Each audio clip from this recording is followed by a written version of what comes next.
Teaching approaches. Okay, we have the discovery approach. Okay, so in using this approach, the teacher decides in advance the concepts, the process of scientific knowledge which is to be discovered or uncovered by the students.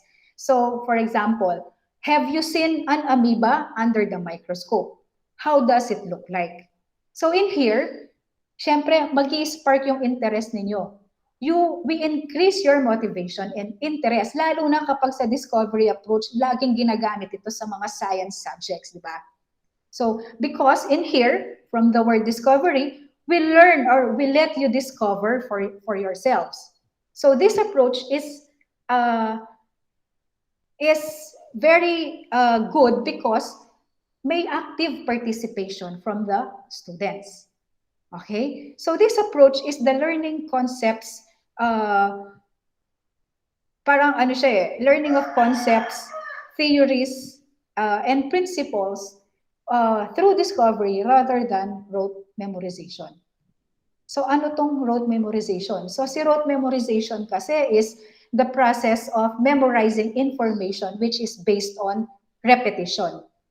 Okay, so usually this kind of memorization enhances the student's ability to quickly recall basic facts.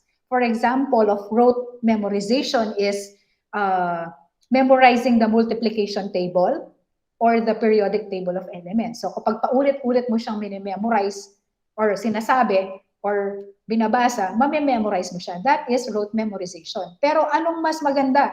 Mas maganda si discovery versus memorization kasi kapag si memorization lang, mabilis siyang mawala. After mong mag-exam, pag minsan, wala na. So kapag discovery, malalaman mo yung concepts niya because ikaw mismo yung nakadiscover. Kaya nga, it is a self-directed activity. Okay? Because it is based on you as students finding things out for yourselves. Thereby, you look into problems by yourselves and you start asking questions. Okay, another example of a discovery approach is whether a substance is an acid or a base. Okay? Wherein, di-discover natin kung kunwari si vinegar ba is an acid or is it a base? Okay? So, gagamit tayo ng litmus paper. So, kapag may change, ganito siya. Acidic siya. Kapag walang change, and so on and so forth. So, it is a self-directed activity. Kumbaga, kayo mismo yung magdi-discover dun sa mismong pinakatanong niya. Okay, what solutions or what substances are considered as acids, are considered as basic, okay? Or alkaline, ganon. So meaning, we obtain knowledge not by memorization and not from the books, nor from the references provided, but from the word itself, discovery. We let you discover from yourselves, thereby you gain new information. Right? Next approach is conceptual approach.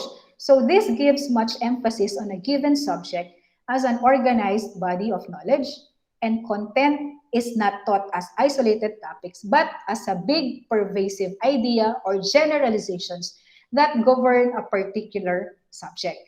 Okay, so kaya nga conceptual approach, concepts. Okay, so this involves research and gathering of data. So this is more of data collection through research. So wherein you gather sufficient data to enable you to form the expected generalization. So minsan kasi our teaching is devoted lang usually sa students na para makamemorize lang ng facts yung student for the purpose of grades and for the purpose lang of examination. But when we only teach facts, basic facts, there is a tendency for the students to commit only those they have learned in memory pero walang deeper understanding or cognition. For the sake lang na makasagot sa exam. Pero kapag inikot mo na yung question and pina-explain mo yung principle and yung concept, hindi na nila alam ang isasagot. Okay? So parang yung teaching namin becomes meaningless. Wala siyang kwenta. Okay? Superficial lang siya.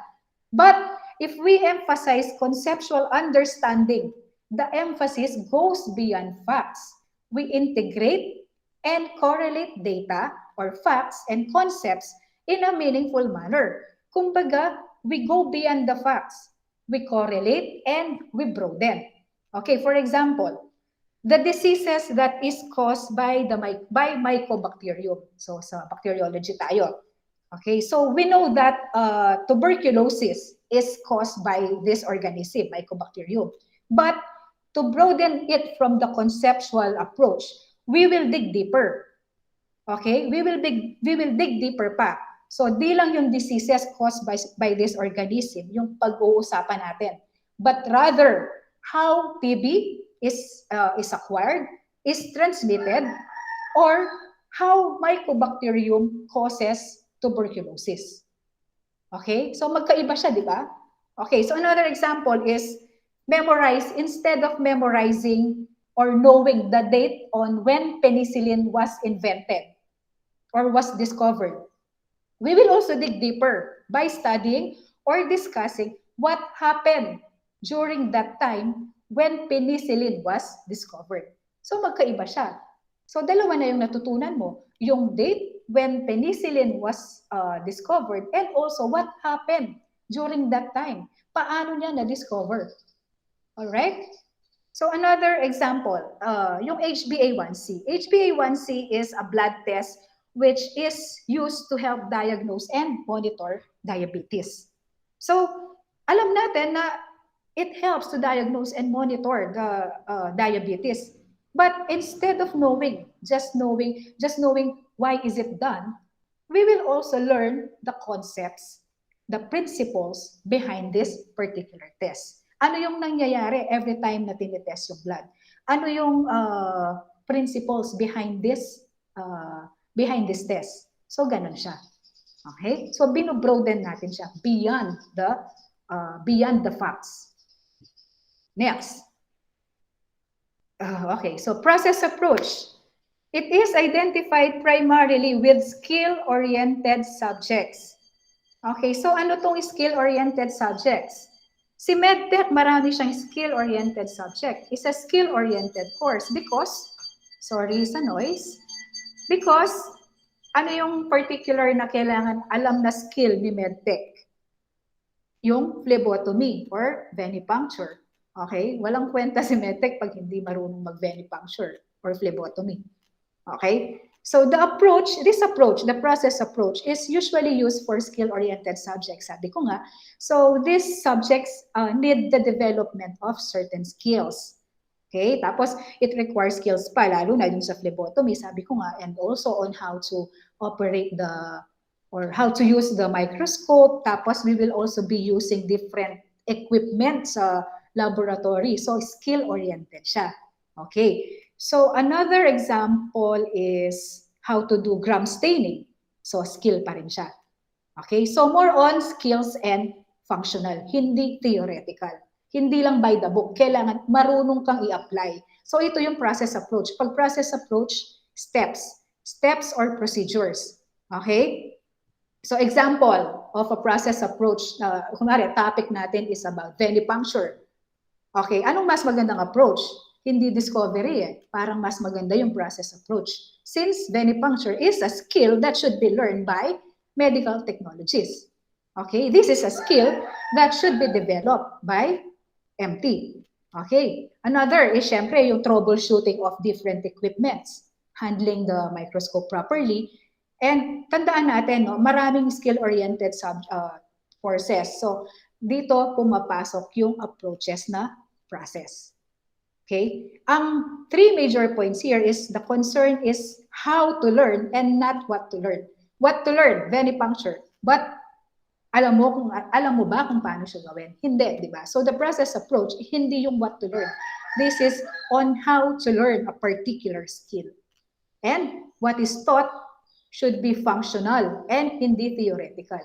Okay? Kasi class, dapat balance lahat tayo in every aspects. Hindi lang tayo nag-excel purely sa theoretical. Kasi maraming, during my time, marami akong kasabayan na mga interns during that time na naririnig ko yung mga staff namin, yung mga nagtuturo sa amin na, ay itong estudyante na to, marunong lang siya sa theoretical, pero pagdating sa application, hindi siya marunong. Kasi ang natatandaan ko, marunong siya nakaka-perfect siya kapag every time na mag-exam kami. Pero she doesn't even know what a WBC and RBC looks like under the microscope. So what's the use, di ba? Okay? So next one. The inquiry approach. Okay, it is concerned with asking the right question so that the right things are investigated. So from the word itself, inquiry, we acquire knowledge through questioning. Okay, so dito nagde-develop yung critical thinking natin. Okay, so kumbaga, sabi ko kanina, instead of asking what lang, pwedeng kapag sa inquiry approach, pwedeng how and why yung questions. What kasi basic facts lang yan Kapag how, medyo nagbo-broaden na tayo. And why, okay? Kumbaga parang from what to how and why questions and factual to thought-provoking. Mag-iisip ka talaga. Okay? Kasi tinanong mo Kunwari, ang topic natin is amoeba. So what disease is caused by amoeba? So amoebiasis, di ba? So what lang yon? So pwedeng sa inquiry approach, tatanungin ni student sa akin or pwede kong tanungin, okay, amoebiasis is caused by the organism amoeba. But how? How is amoeba transmitted from person to person? Okay, paano nyo nakukuha yung organism na to? Okay, so why do we get this organism? Ganun siya. Okay. So, pwede siya, ito nga, yung difference between WBC and RBC. Okay. So, hindi lang natin basta ipe-present yung difference nila. We can start by asking questions na how are WBC and RBCs developed? And then we can start by asking these questions. And through this approach, we will eventually discover and learn their differences. Okay? Like, anong hitsura ng WBC and RBC under the microscope and paano sila nagde-develop sa katawan natin.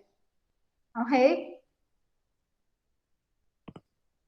So, next approach is the unified approach. So, balikan lang pala natin ito. Si inquiry approach, yung role lang dito ni teacher is usually as a guide. Nasa sideline lang siya. Kumbaga, yung teacher does not just begin with a statement, okay, but rather in the form of a question in order for the students to solve.